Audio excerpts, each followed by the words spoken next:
Hey, RetconRaider here, and welcome back to Baldur's Gate 3. As today, we enter the Astral Prism, and see what darkness is imprisoned in thee. All that we see, absolute horror. And, I mean, not much else to say beyond that. We could just try walking out, but I imagine that would not go over well with the locals, so we'll play along for now, see if we can hopefully dig up a bit more intel for our trouble. Don't do it! Yeah, well, I don't really have a lot of choices here, Mysterious Dream Guardian. We've got Drakiith at our back, so like it or not, we're at least having a chat.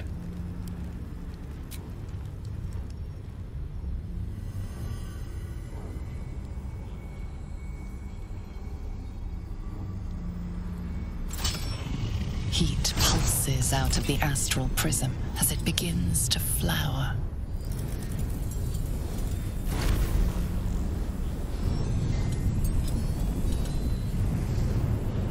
Your mind burns hot with excitement.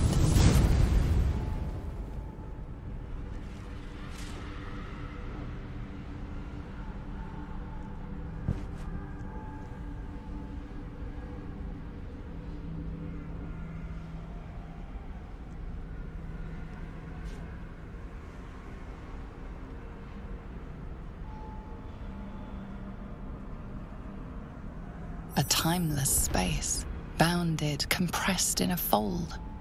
A pocket of astral plane.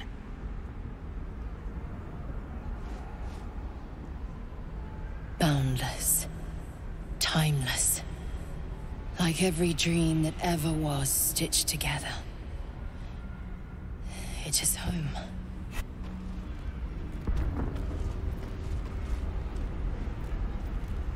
Interesting.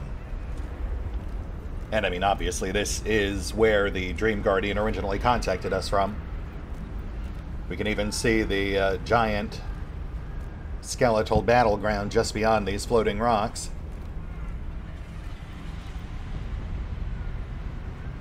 What I'm assuming are the remnants of the inhabitant. Oh wait, that thing's got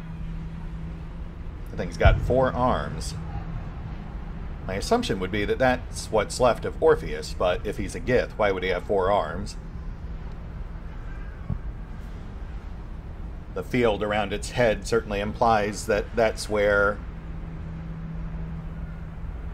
the entity they want us to destroy is hiding out. I mean, it would also make sense based on what we saw during the dream. Also, a very sad hammerhead.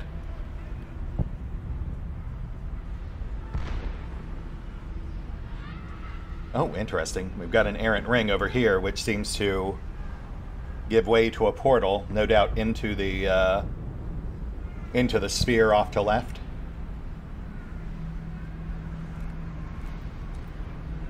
Yeah, that seems pretty straightforward, because this more or less matches the jewelry, otherwise festooning the half-corpse.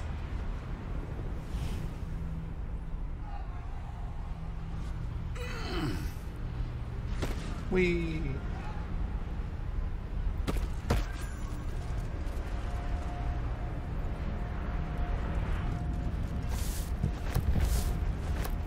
Wonder if the gods are watching me. Oh, corpses. Dead Gith, no doubt assassin sent ahead of us. Drakiith's prior attempts to kill the holdout, perhaps? We might glean clues from whatever they're carrying. Elixir of necrotic resistance. Interesting. Ooh, divine bone shard. Well, that would certainly imply that this thing over here is a dead god, or at least a dead divine being. Which I guess does kind of match the grand size and ornamentation. Though again, I don't feel like Orpheus was a god, right? Divine Bone Shard. The hairs on your arms stand on end each time you touch this remnant of a once god. Well, I mean, that doesn't really give us a whole lot of wiggle room, does it? this is what's left of a dead god.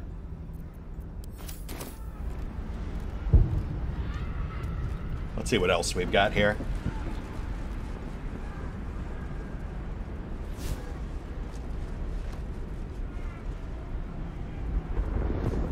Oh, and another sad hammerhead. Poor guys. They thought they were apex predators, but there's always a bigger fish.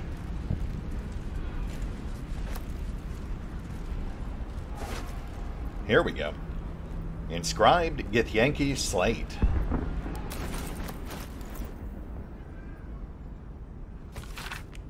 The slate's faded symbols are hard to distinguish, let alone decipher. The drawings etched underneath them, however, are plain to see. They depict a dragon soaring above two individuals, one standing tall, the other kneeling. A circle is drawn around them, a fuzzy tail trailing behind. They are riding a comet. Oh, intriguing. So clearly Orpheus and someone else, Kithrak Voss. A depiction, perhaps, of their final confrontation, prior to whatever fate Orpheus ultimately faced. Which, based on what we're seeing here, assuming that is, in fact, somehow Orpheus floating in the background there, would be conversion into some sort of intelligent artifact? I mean, if he is the rightful ruler of the Gith, then it would certainly explain why Blackith is so intent on recovering this thing, since having him out in the wild would, of course, imperil her entire rule. I'm just not sure that's Orpheus. I mean, why would he be giant and have 4 arms, unless he was actually a god? I don't think we've read anything about that. Though, then again, the Gith assume Blackith is a god, and we know she's not. She's simply a very powerful lich. Though I guess in-universe we don't technically know that. That's just me falling back on common knowledge of the setting out of universe, since Blackith being a lich has been a major element since, like, Fiend Folio. Ooh, chest. We'll take that.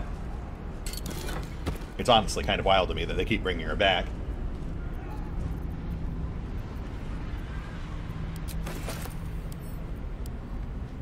And that seems to be as far as we can go. Camera's bumping up against the edges here. I mean, I suppose that could be some other generic god, just one that Blackith was kind of piggybacking off of to simulate her divine powers.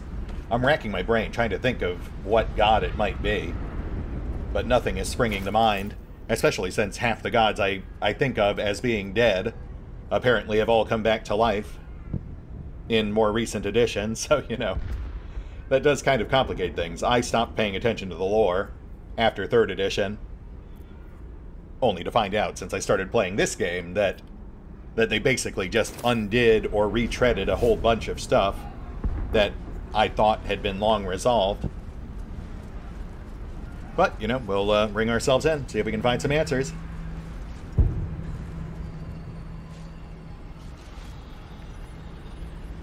So you came, in spite of all my warnings. Inappropriate. Disappointing. Come, we will talk in private. Just the 2 of us. Also inappropriate. Yeah, I'm not really super comfortable with leaving my party behind. Suit yourself. But only the leader of your group is coming in. I will not allow anyone else. This one's all yours.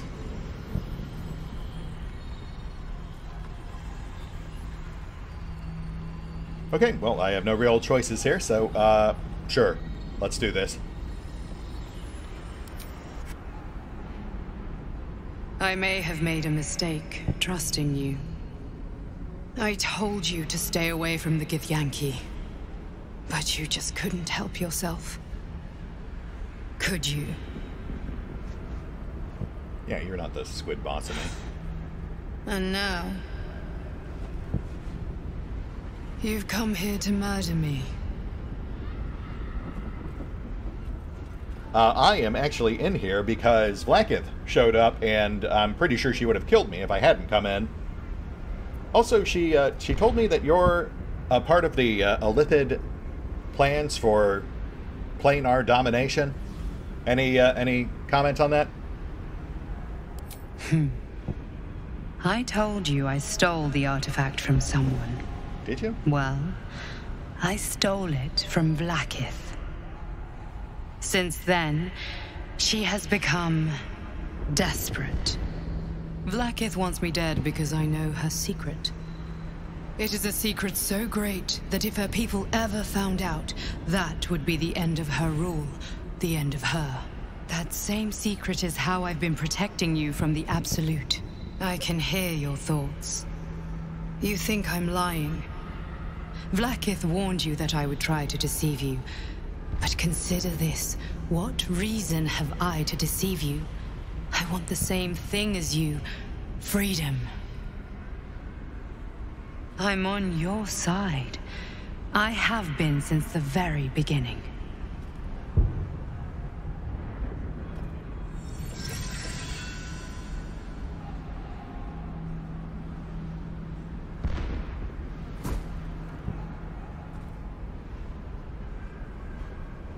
Oh, interesting.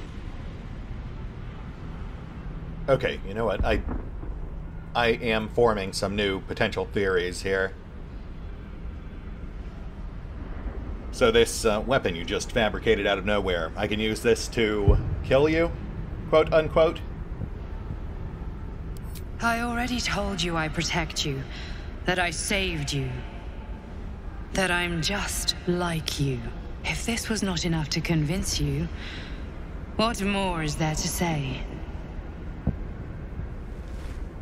Okay, so now what I'm starting to think is I was on the right track about that corpse being a divine battery fueling Drakiith's powers, and whoever this is has hijacked it. I mean, this could still be Orpheus, but we have no real way of knowing it because they're not giving us straight answers.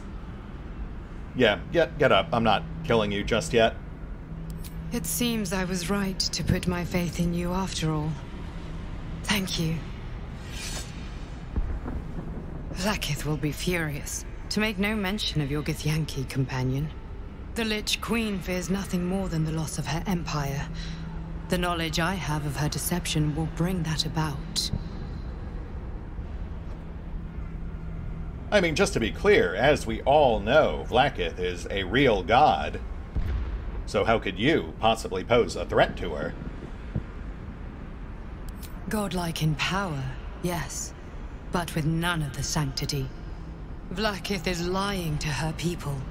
She pretends to know how Gith destroyed the Mindflayer Empire. In truth, she knows nothing. If the Illithid Empire were ever to return, she would be incapable of stopping them. And if her people found out about her impotence, there would be mutiny, revolution, the end of her rule. But that very power, the power to resist Illithid control, which Drakiith only pretends to know, is how I've been protecting you. I suppose she hoped to extract it from my corpse. Since you spared me that fate, she will come for you. Your corpse. That wouldn't be the giant floating one just over yonder, would it? Yeah, this is getting pretty problematic, I'm not gonna lie to you. I did warn you not to come here. But that curious streak of yours has brought us this far. I believe you will overcome this too. I have delayed long enough. The next attack is overdue, and I can't risk you being caught in the middle of it. I need you out there, searching for the Absolute. You were on the right path, to Moonrise Towers. Return to it. Be warned, the Inquisitor awaits your return from this place with orders to kill you. No doubt the rest of the Kresh will join him. Good luck. Speak. Have you killed my queen's enemy? Yeah, you know, I didn't because I'm fairly certain I wasn't even talking to the real physical them. But I did learn some very interesting things, like Drakiith is apparently planning to kill us the second we step out of this place. Also, she's not really a god, etc., but I sincerely doubt you're going to buy that. Drakiith does not lie to her faithful. Open your mind. Show me. Your mind tingles. Lae'zel seeks entrance. You know, I would, normally, but we don't have time right now. Even as we speak, Inquisitor Wargaz is rallying his forces and preparing to slay us. And, I do know how much you hate being slain. Shadow? No? You don't want to support me on this one? Okay, cool. Oh, thank goodness. Yeah, we have 0 insight points. I've a mind to end you here and now, but you either believe your own words, or have suddenly mastered the duplicitous arts. To the Inquisitor, and let us see who speaks with serpent's tongue. Oh, Lae'zel, you are the dumbest smart person I know. Well, Gale. Shadow. Will. Scratch that. It's pretty much everyone but Karlach. And yeah, I'm fairly certain that thing we just talked to is a construct, a projection, an illusion. Whatever we're really talking to is sealed inside that sphere. Given the constant attacks, there's no way they would risk exposing their real form outside of that protective bubble. And let's be honest, that sword she offered up was pretty clearly illusory. Like, she wasn't even trying there. Lae'zel, I've been waiting. You are named Hashalak. Bend your head, for my blade is ready. Rai, please, summon Vlaakith. There's much... Irrelevant, Geik wretch. The Queen has spoken. Your death is decreed. You realize what Lae'zel doesn't. Whatever the outcome of your visit to the Astral Prism, Vlaakith had no intention of letting either of you live. Crush Yillik, with me, to the death. Yep, that tracks. Alright, let's do this. Welcome to die.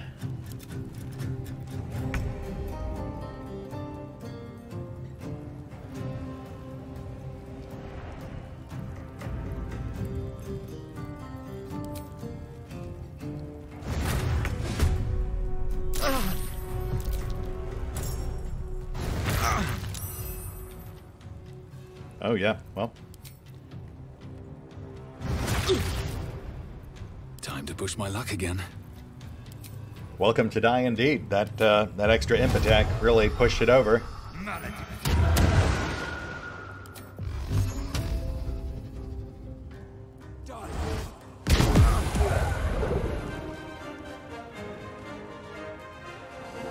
Don't waste a step.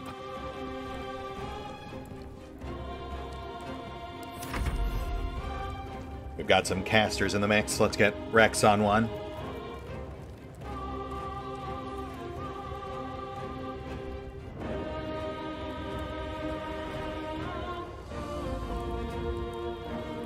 Bye forever, pal. We'll go ahead and burn a frenzy. It's all the rage.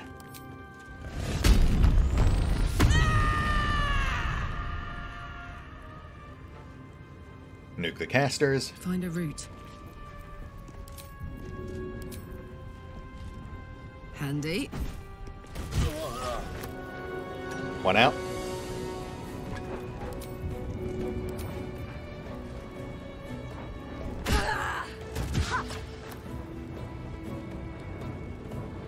Victory awaits. Let's tune things up. Can't give up. Oh shoot, right. I still have the strength club equipped. Shoot.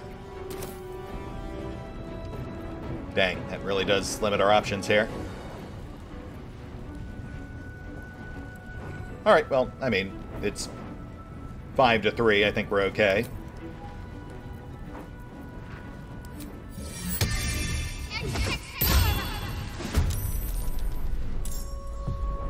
On I go.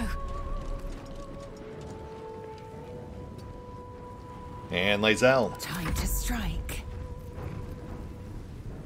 Filter out the distractions. Neutralize Wargaz.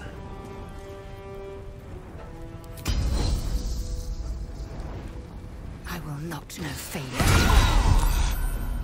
Oh, wow, that is a great start.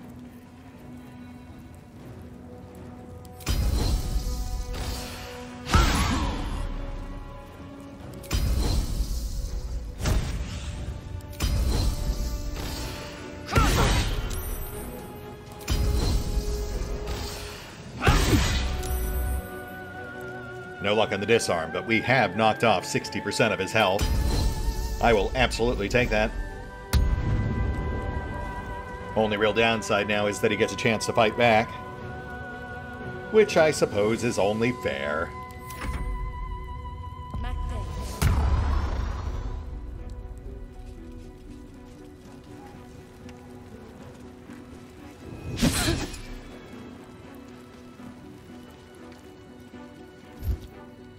Psychic Rend, you say? No, thank you.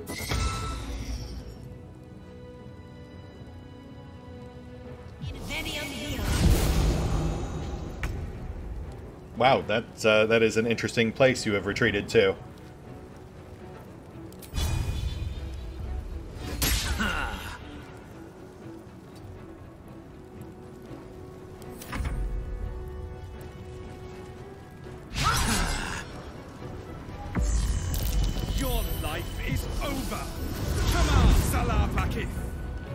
What's happening? What did you just do? Mind Steal Link. -2 penalty on AC and vulnerable to Psychic. Condition ends when affected entity damages Terai Wargaz.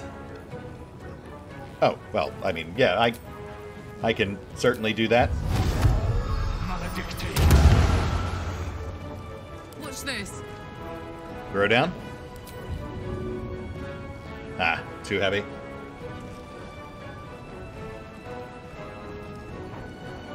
Lae'zel, disarm. I am fury. I am death.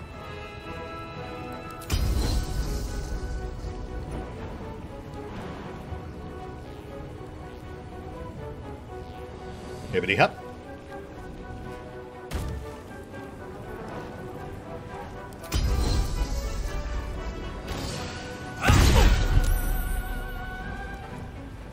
Man, that guy does not want to give up that sword. Fair enough. I will pry it from your cold, dead hands. Swift and lethal.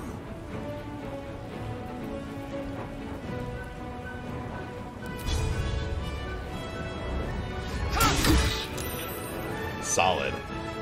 Survival is all that matters. Goodbye. Actually, wait, let me adjust launch angle.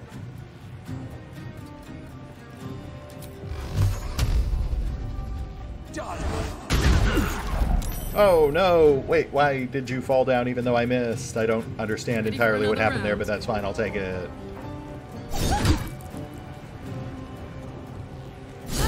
I'm glad you came to your senses. Now leave, before the others come for us. Nah, it's fine, I'll just kill them too.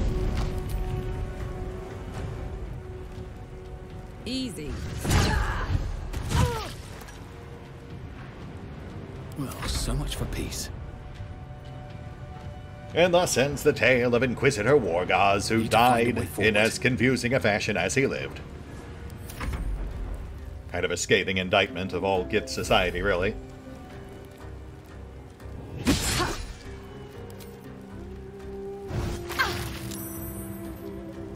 Victory awaits. My path be true. Need to stay focused. Onward.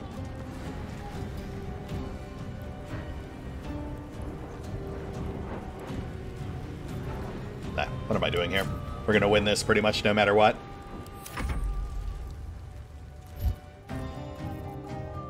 Pass. It was very nice of you to stand on a tarp before dying. It's gonna take ages to scrub the rest of these guys out of the stonework.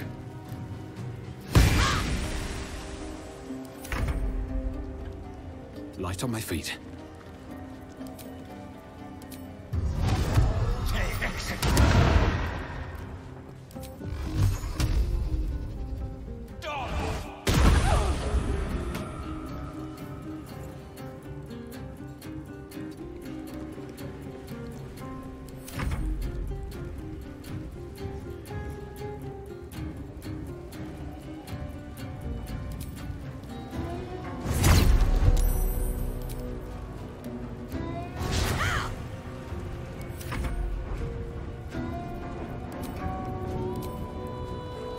Good idea, Carla.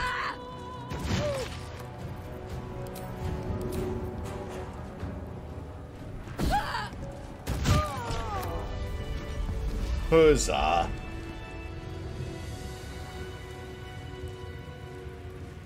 Lae'zel, thoughts? Drakiith. Drakiith! I have wielded your fury as a blade, roared your wrath as a dragon. You promised ascension. Yet I crawl among my own people, low as an asp's belly. Skageth! I followed your path. What good? This heart of stone, for it to be shattered. She tests me. A trial of faith. Kalir prepared me. Only the heaviest souls soar to the astral. Yes. Yes. I might gain Drakiith's favor yet. I mean, Lae'zel, what would you even do with it if you had it? Like, what's the trade-in value for Drakiith's favor? Getting your soul devoured by the ancient Lich Queen? Said the guy who signed a soul pact with Cosmic Squid Boss. You gotta get a handle on this whole Drakiith situation, though. I feel like we pretty definitively burned some bridges here. Silence! I must think. Sure. Don't hurt yourself. If not over, then through. Alright, let's, let us gather yon loot. And also apparently have a follow-up chat with Morgaz. Perhaps he'll be more forthcoming now that he's mortally impaired. Also, do disguises matter anymore? Like, they haven't the last couple of times we've done this. Corpse seems willing to speak, but not to its killer. Okay, so apparently it still does, it just varies from person to person. Fair enough. Then gone, the form of Auric, and in his place, some tiefling Doric. Welcome back, Demonicus Deville.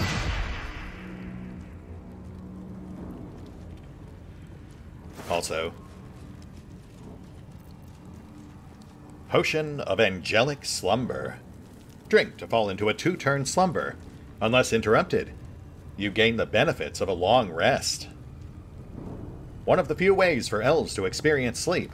Other methods include taking narcotics and being hit very hard with a chair. Yeah, that'd do it. Circlet of Psionic Revenge. When you succeed a savings throw, the foe that caused the throw takes 1d4 psychic damage. Githyanki also gain a +1 bonus to Intelligence, Wisdom, and Charisma savings throws. You get the eerie feeling that the jewelsmith used more than alien materials to forge this circlet. Something like ancient magic, or shards of a soul. Neat. And then just a normal +1 greatsword. Huh. Really would have figured someone like him would have a fancy pants named item. Which I guess technically he did. The circlet he never got to use. Alright, let's chat him up. See what else he's got for us.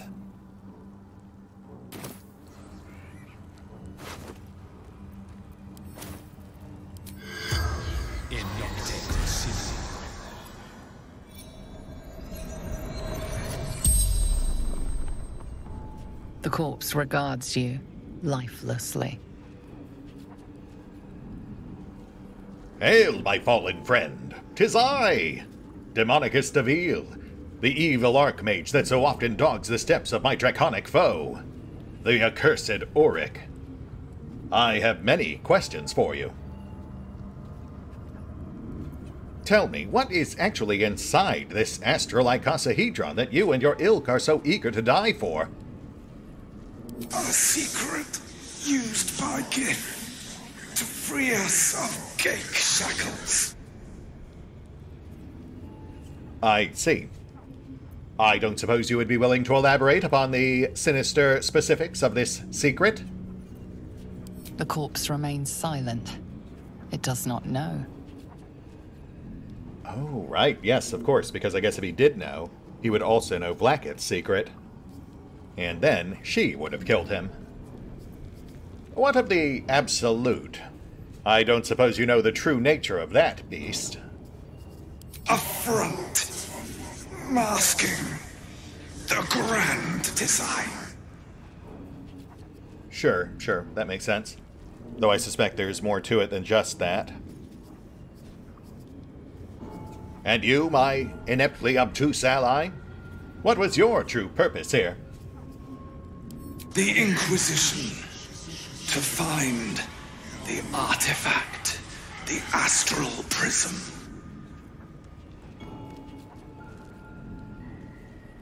And now that you have so truly and utterly failed at your task, what will your allies do next, I wonder? This world is sick. Only cure. Annihilation. The spell's power wanes. You can ask no more questions. I mean, you know, I wish I could say I was surprised, but that does more or less match the general demeanor we've seen from the Gith thus far. They are creatures of extremes. Gone, the form of tiefling. And welcome back, Draconic Weakling.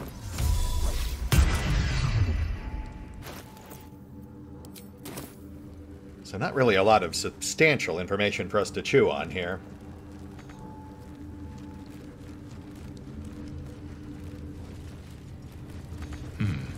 Not working right now. Right. Strange Conduit Ring. While concentrating on a spell, the wearer's weapon attacks deal an additional 1d4 psychic damage. In his speculative writing on arcane displacement, the wizard Tensor notes the possibility for keenly focused minds to maintain spells, and even unlock hidden potential whilst doing so. Interesting. Yeah, we're definitely seeing a number of items here that are kind of keyed towards hybrid martial caster builds, which I guess does make sense given who they are. Potentially useful for Shadow, though we'd have to give up one of her other utility rings.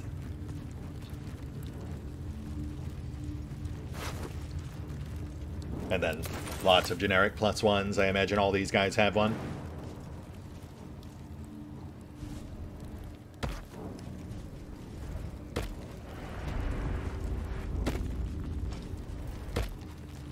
Oh,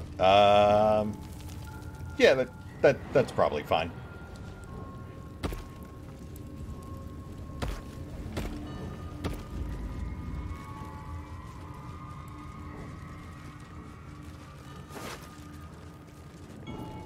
+1 crossbow, we'll take that.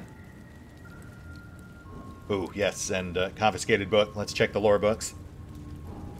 We have like 4 around the edges here.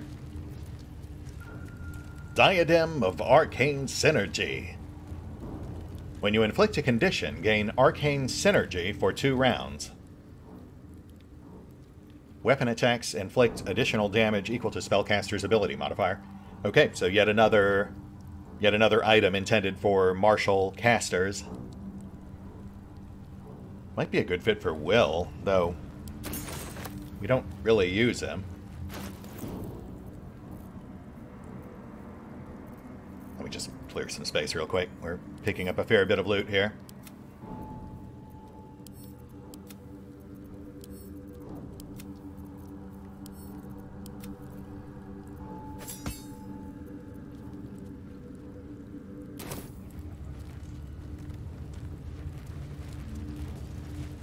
Confiscated book.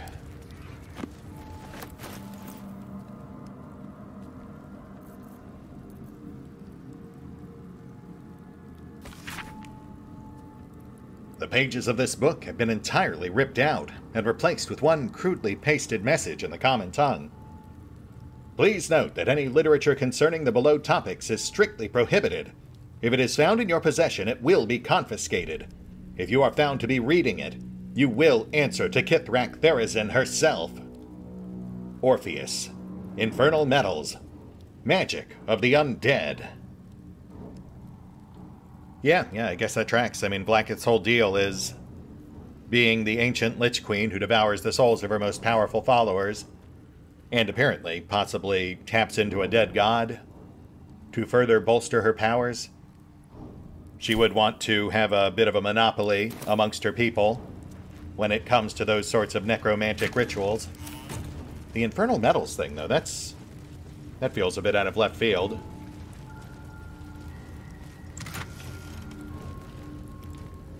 Gloves of belligerent skies. Thunderous conversion. When the wearer deals thunder damage, lightning damage, or radiant damage, inflict 2 turns of reverberation upon the targets. I mean, I could see that being pretty useful, especially if it stacks with Oryx's Boots of Stormy Clamor. The downside being we'd have to swap out our current gloves, or our bracers of defense, whichever one we end up sticking with. Balling your fingers into fists while wearing these gloves causes a sonorous chime, like the fusion of a tempest and a church bell, to resound inside your skull. I could also potentially see Shadow getting some use out of that, but then she'd be giving up her utility gloves, the advantage on sleight of hand checks, which I do not feel is a good trade-off.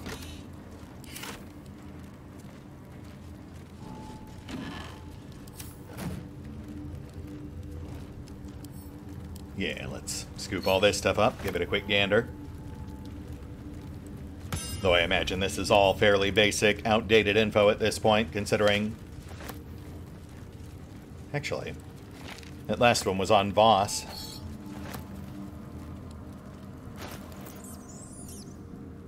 Intelligence concerning the weapon. In the midst of the intricate carvings on this slate, one word in the common tongue leaps out repeatedly. Your own name. Yep, that makes sense. Known locations of the weapon. An unfamiliar style of map marked with the following locations. Nautiloid Crash. Goblin Camp. Moonrise Towers, ? Sure. Sharlak Voss. The slate is densely packed with carvings. A few words recur throughout. Voss, Sharlak, Blackith, Loyalty. A note has been written over the text in common. Voss. Traitor? ? Oh, which is very interesting because Kithrak Voss is the one who supposedly slew Orpheus, the true, rightful ruler of the Gith. Thus, he is one of the only ones who would know the true fate that Orpheus suffered afterwards. Which, at this point, I think we can pretty safely say was not death. I mean, it might be something death-like he was harvested and recycled into an item, say an astral prism, perhaps? Report on Moonrise Tower. This stone disc has Githyanki runes carved into it. Below them is drawn a translation into the common tongue. You are right. Moonrise Towers is the place. Followed the cultist trail as you asked. Led me all the way up there. Signs of illicit activity for sure. Tadpole sorts wandering around in uniform. Didn't manage to break in, but suffice to say, there's definitely something afoot. Recommend you send this report directly to the Palace of Susurrus. Coming back shortly to collect my pay. Sure, so nothing really new there, just reinforces what we already knew. Which is that the Moonrise Towers are at the absolute center of this whole mess. Perhaps not the source of the absolute, but definitely one of their more pivotal bases of operation. Also somehow tied into Ketheric Thorm, formerly of the Church of Shar. I mean, he may have had his own thing going on, but I assume he was absorbed into the cult of the Absolute, just like so many others. Hoarfrost boots. You cannot fall prone while traversing icy terrain. A smattering of tiny ice crystals have formed cleats on the soles of these hardy boots. Meh. Strange chunk of amber. This chunk of amber has 3 drops of blood suspended inside of it. Okay, well, I feel like if that were a major relic of Lathander, it would be worth more than 55 gold. Is this it? Seems a little underwhelming for a holy relic. Yes, precisely. This does smack of a decoy. Oh, wow, yeah. Well, they're not even pretending. That is indeed a decoy, which means the real one's around here somewhere. I'm guessing... Oh, statue puzzle. The maintenance log. Lathander bids the setting sun a fond farewell.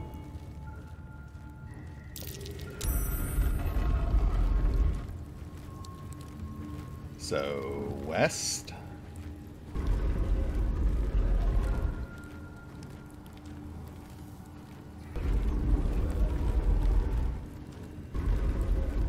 Oh, right. We have one on the other side, too. Gotcha.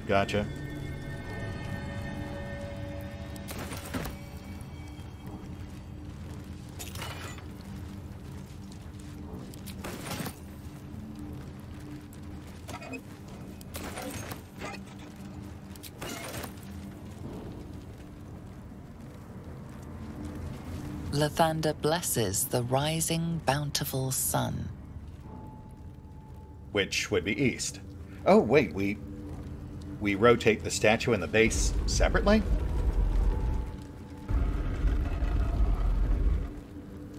No, those definitely move together, so... Huh. Why differentiate between the statue and the base if they both move together anyway? There was something in the maintenance log about needing to oil the statue? I'm going to have to mull on that. Maybe send someone back to grab that book so I can see exactly what it said, but let's check the other side real quick.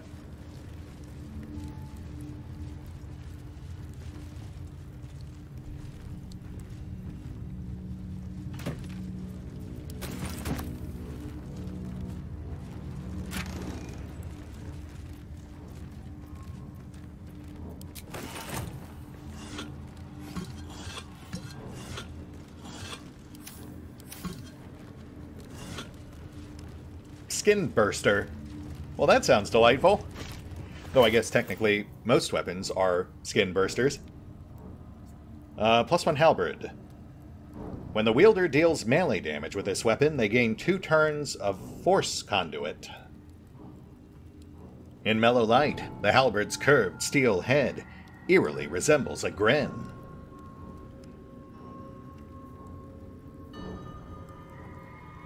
Oh.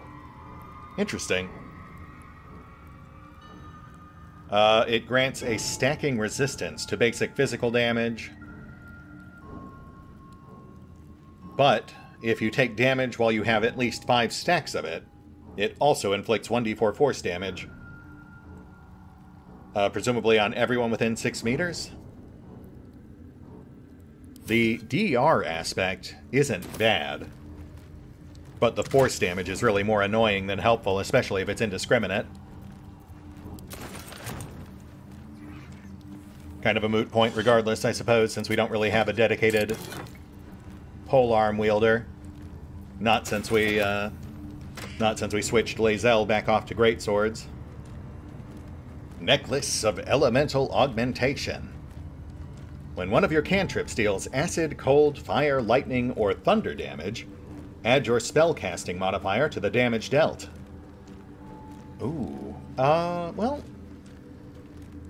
The tourmaline on this necklace is almost uncomfortably hot, warmed by a heat all its own.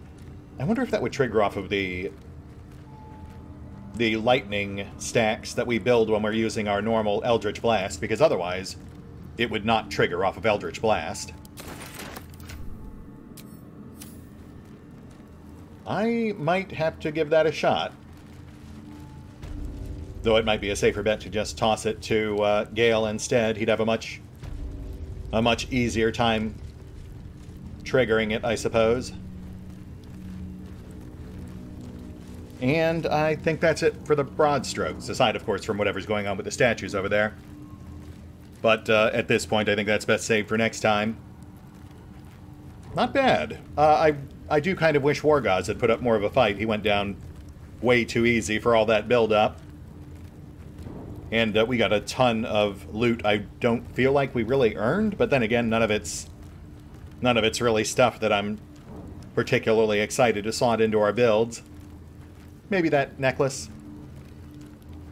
That's it. Obviously, I still need to canvas the room, grab everything that's not nailed down. So, we'll hit the pause button for now. I will take care of that off-screen. And we will pick up here next time, as we try to see if we can squeeze Lathander's blood out of those stones. Though in retrospect, I am now realizing Compass Rose is not affixed to the camera, so I've actually got those statues facing north and south. See you then.